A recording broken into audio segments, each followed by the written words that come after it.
Là j'ai rendez-vous avec mon gastro-entérologue pour ma gastroparésie. Je me sens super malade, j'ai que des hauts le cœur, des nausées. En ce moment ça me le fait trop. À chaque fois j'ai l'impression que je suis à 2 doigts de vomir. Je vais voir avec le gastro-entérologue s'il n'est pas possible par exemple de diminuer les apports par la sonde pour permettre peut-être à faire plus de place lorsque ça passe par la bouche. Peut-être qu'il y a aussi un truc avec les intestins, comme ça me fait trop mal au ventre à chaque fois. Bref, je vous tiens informé de tout.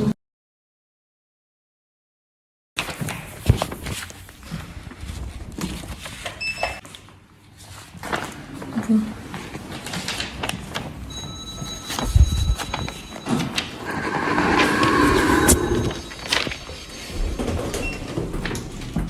Étant donné que là je suis chez moi, je peux vous parler de comment s'est déroulé ce rendez-vous. Le médecin a eu 1 heure de retard. En fait, il y a soit des fois il est super à l'heure, soit des fois il est super en retard. Et juste, il y a un truc qui se passe à chaque fois que je vais dans ces consultations-là, que je suis dans la salle d'attente, etc. Il se passe quelque chose d'incroyable qui fait que je me sens ultra utile. Donc dans la salle d'attente, il y a toujours des patients qui viennent me parler. Bon, la plupart du temps, ce sont des patients qui sont abonnés à ma chaîne YouTube, donc qui me connaissent, donc qui sont peut-être là en train de regarder mes vidéos. Mais quelquefois, c'est pas le cas. C'est juste des patients qui attendent comme moi et qui, je sais pas pourquoi, mais ils se sentent de se confier à moi. Par exemple, c'est arrivé aujourd'hui, j'étais dans la salle d'attente, il y avait une dame à côté de moi, pourtant il y avait d'autres patients qui attendaient, et là elle s'est mise à se confier à moi. Le jour où moi j'y vais, c'est les consultations que pour la gastroparésie. Donc dans la salle d'attente, je suis sûre que les patients, ce sont que des personnes qui ont le même trouble que moi. La patiente qui est à côté de moi, elle se met à se confier au point où elle a les larmes aux yeux, et elle était aussi en train d'essayer de me donner de l'espoir, de me soutenir quoi, et j'ai trouvé ça super touchant et c'est pas la première fois que ça arrive. En tout cas, c'était un petit point important que je voulais faire part. Et ensuite il y a eu encore une autre personne, ça c'est une personne qui m'avait déjà vue sur les réseaux, parce qu'en fait j'ai remarqué aussi que beaucoup de patients qui sont suivis par mon médecin me connaissent, parce que du coup ils font des recherches sur la gastroparésie, forcément ils tombent sur moi dans les résultats de recherche, et puis là ils me voient dans la salle d'attente, donc c'est toujours assez sympa de vous rencontrer. Ça fait un petit moment là qu'à chaque fois que j'ai rendez-vous avec mon médecin, je rencontre forcément des abonnés, forcément. Et là ensuite c'est un moment très touchant, parce que ce sont des personnes qui viennent me raconter leur parcours, qui me disent aussi qu'ils se sentent moins seuls. Et puis moi, comme je vous avais dit au début de ma chaîne, je connaissais personne avec les mêmes troubles que moi, j'ai passé des années dans l'errance médicale et voilà, je ne connaissais aucun cas qui vomissait tout le temps comme moi. Et donc là, j'en rencontre tellement, c'est tellement incroyable comment la vie tourne. Et ce qui est triste aussi, c'est de voir à quel point les gens sont désespérés. Donc là, tous ceux que j'ai rencontrés, ils se présentent toujours comme un cas extrêmement sévère, comme quoi le médecin ne peut plus rien pour eux, et je suis là en mode...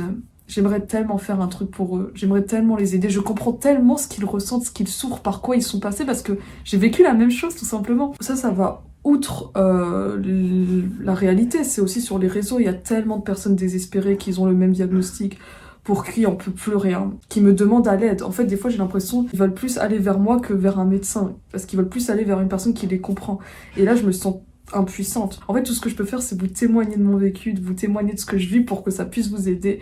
Mais après, de donner des conseils en mode tu devrais manger ci, pas ci, tu devrais aller prendre ça, faire ça, faire ça. Je peux pas me permettre de faire ça parce que chaque cas est différent et je veux pas prendre le risque de vous dire n'importe quoi, de vous mettre en danger. En tout cas, ça m'a fait beaucoup de bien de parler avec des gens qui vivent la même chose. Du coup, bon, pendant le rendez-vous, ça s'est très bien passé. Il m'a posé des questions. Je lui ai dit que j'arrivais un peu plus à manger. Je vous l'ai déjà dit plusieurs fois, mais le traitement des États-Unis m'a fait énormément de bien. Après, je vais pas dire que c'est que ça. J'ai remarqué que le pacemaker aussi, mais pacemaker plus traitement des États-Unis combiné, je sens une énorme différence. C'est un truc de dingue. Du coup, ce qui fait qu'actuellement, j'arrive à plus manger, mais c'est tellement compliqué parce que je me sens un peu moins ballonnée, mais j'ai tout le temps des remontées acides. Par exemple, depuis hier, je me tordais de douleur au ventre, au point où j'en avais des vertiges, au point où c'était horrible et haut le cœur et tout, j'allais vomir.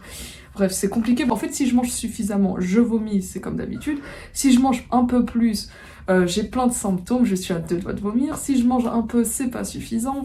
Donc, voilà. Après, moi, j'estime que c'est moins pire qu'avant, parce que vous vous souvenez, avant, j'étais à un stade, je vomis, je mange, je vomis, mais là, ça s'est amélioré. Ce qui est hyper positif. Bon, pendant le rendez-vous, il voit que j'ai pris du poids, ce qui est super, parce que moi, ça va, je prends du poids, je suis à un poids de forme, un poids stable, ce qui est nickel. Faut juste pas que je perde des... Bon, ça va, comme je suis en poids de forme, il faut pas non plus que je prenne des tonnes. J'ai dit à mon gastro-entérologue, est-ce qu'il serait pas possible de baisser un peu les apports que je fais passer par la sonde, comme je vous avais dit avant de partir au rendez-vous. Et du coup, il a dit oui, on va faire ça. Attendez.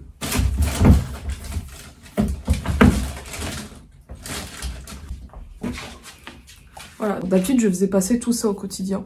Même si à des fois j'arrivais pas tellement que j'avais de la diarrhée. D'ailleurs ça c'est un truc, en fait plus je mange, plus j'ai de symptômes et donc plus j'ai de diarrhée à chaque fois, c'est pénible. Donc du coup là je dois faire passer 750, ce qui fait que 750, bon peut-être on retire ça, ce sera peut-être tout ça. Voilà, on va voir si peut-être ça changera quelque chose sur l'appétit. Après moi c'est pas une question d'appétit, c'est une question de symptômes. Et donc comme je vous ai dit, par rapport aux diarrhées, attendez, je regarde ce que je cherchais à l'information. Le médecin m'a prescrit ça. Donc je pense que ça doit être un truc comme le Smicta, mais peut-être en plus fort. Je ne sais pas en fait. Le problème c'est que dès que j'ai de la diarrhée comme ça et que je prends un truc qui bloque la diarrhée, ça fait encore pire. Une fois j'ai fait ça et la douleur était extrême. Donc je pense que le corps il fait de la diarrhée, il évacue tout ça parce que justement c'est un truc qu'il ne supporte pas. Et je sais pas si c'est très intelligent de me donner un truc contre la diarrhée dans ces moments-là. Il m'a dit de les prendre que quand j'ai de la diarrhée, donc on va voir si c'est vraiment efficace, si ça aide quelque chose. Mais d'ailleurs, il y a beaucoup de patients qui sont venus me parler en me disant que ce médecin, il donnait que des médicaments, il cherchait pas vraiment les causes. Et c'est vrai, au final, il y a quelques patients qui m'ont dit que les médecins leur ont clairement dit que c'était ouais, comme des cobayes. En gros, ils essaient, ils ont pas assez de recul, donc forcément, on est un peu des cobayes en fait. Ils essayent, ils cherchent pas vraiment les causes. Vous vous souvenez, j'ai dû me battre pour trouver les causes de pourquoi, tout ça. Et encore, en France, ça ne va pas arranger grand-chose. Donc j'espère pouvoir continuer mon traitement aux États-Unis parce que clairement c'est le truc qui m'a fait le plus de bien. Après il m'a prescrit du lansoprazole, donc ça c'est un IPP. Ça fait des années que j'en ai. En soi, ça n'a jamais vraiment rien changé, mais mon médecin est persuadé que ça peut m'aider contre les remontées acides et tout. Et moi, je vous ai dit, de base, je suis quelqu'un qui ne supporte pas les traitements. À chaque fois que j'en ai, c'est toujours des symptômes horribles. Mais à mon souvenir, le lansoprazole, ça ne m'a jamais vraiment provoqué de symptômes. Je pense que je tolère. Donc, je vais prendre les prescriptions qu'il m'a données. Lansoprazole à prendre 2 fois par jour. Donc, je vais faire ça. En plus, c'est sympa comme médicament parce que ça a un bon goût. Donc vous voyez, en fait, ça se présente comme ça. Et là, j'ai aucun risque de vomir ou quoi. C'est un comprimé que je laisse fondre sous la bouche, sur la langue. Et en plus, c'est à l'arôme fraise. Voilà. Donc, je prends ça tous les jours, 2 fois par jour, jusqu'au prochain rendez-vous. Pour la sonde, du coup, la dernière fois qu'elle a été changée, c'était en novembre 2022. Punaise, on est déjà mi-2023, mais what the fuck, cette année est passée vite. Et du coup, il m'a dit que là, il faut, comme je vous avais déjà dit, cette sonde, on la change tous les 6 mois. Et donc, il m'a dit que la prochaine fois, on la changerait vers mai et juin. Donc, il m'a fait un papier, comme d'habitude, pour que j'aille dans le service de gastro-entérologie et qu'on me donne un rendez-vous. Donc j'y suis allée et la secrétaire m'a donné un rendez-vous pour juin. Donc on va changer ma sonde en juin. On savait, on est dans les normes, enfin on est dans les... Ouais, on est dans... ça fait 6 mois au final. Et devinez quoi, cette fois-ci, j'ai demandé à ce qu'elle se fasse sous anesthésie générale. Il n'est plus question, oh plus jamais question que je subisse une anesthésie locale pour changer la sonde. Je ne veux plus subir cette horreur. Même si ça passe vite, bon... Et vous savez, habituellement, quand on changeait la sonde sous anesthésie générale, fallait être hospitalisé en mode tu viens la veille, là je remonte la main, tu repars le lendemain. Mais là, c'est plus pareil. En gros, la secrétaire, elle m'a dit que je viens le matin très tôt.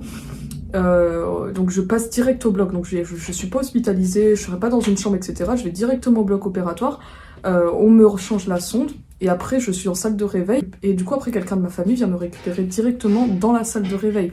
Donc, ce qui fait que vraiment, ça se passe juste au bloc. Je viens au bloc, on me change, voilà. Et je retourne chez moi. Et du coup, après, elle m'a dit, il faut bien se reposer chez soi, le temps que les méthodes de l'anesthésie passent, etc. Ça a changé. Je pense qu'ils font ça peut-être parce qu'il y a moins de place dans les services. Parce que d'habitude, c'était faut être hospitalisé, voir si tu tolères bien la nutrition, etc.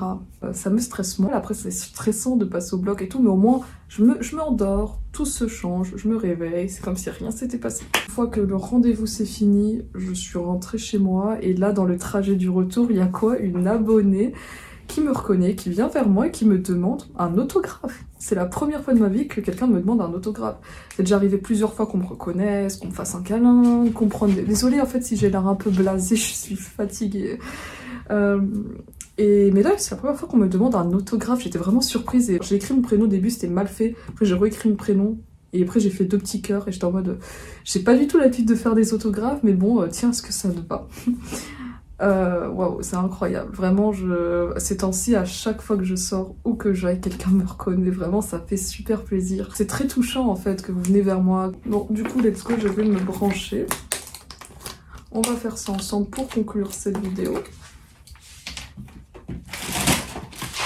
Par contre, pour en revenir sur ma vidéo kératocone avec mes yeux, là, je mets des gouttes tous les jours. En fait, il y a un truc aussi qui fait que peut-être ma vision baisse. C'est que le médecin m'avait dit qu'il fallait pas que je dorme sur un... Genre, vous voyez, quand je dors, il faut pas que mon coussin touche mon œil comme ça. Il faut vraiment que je dors sans rien sur mes yeux. Et moi, quand je dors la nuit, je bouge. Forcément, ça frotte mes yeux. Et peut-être que ça aussi, ça joue comme un frottement d'œil. C'est pénible parce que je vois de moins en moins bien. Là, par exemple, je me vois même pas net dans la caméra. Ah là là. Mais bon, de toute façon, on n'a pas le choix de tenir bon. Et tenez bon.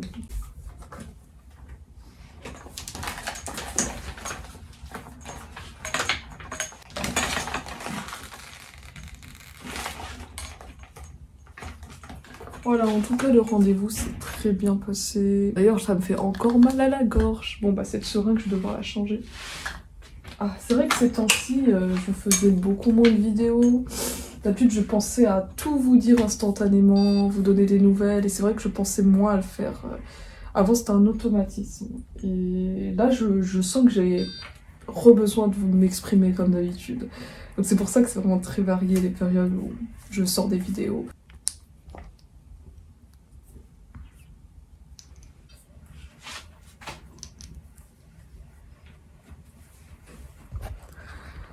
Bon, voilà. C'est tout pour cette vidéo. J'espère que la prochaine fois que je vous ferai une vidéo où je vous raconte les retours de mon rendez-vous en gastroentérologie, j'aurai plus de bonnes nouvelles. N'hésitez pas à me rejoindre sur mes différents réseaux sociaux. J'ai mis tous les liens dans la description. Je donne beaucoup plus de nouvelles là-dessus. Et sur ce, je vous dis à la prochaine.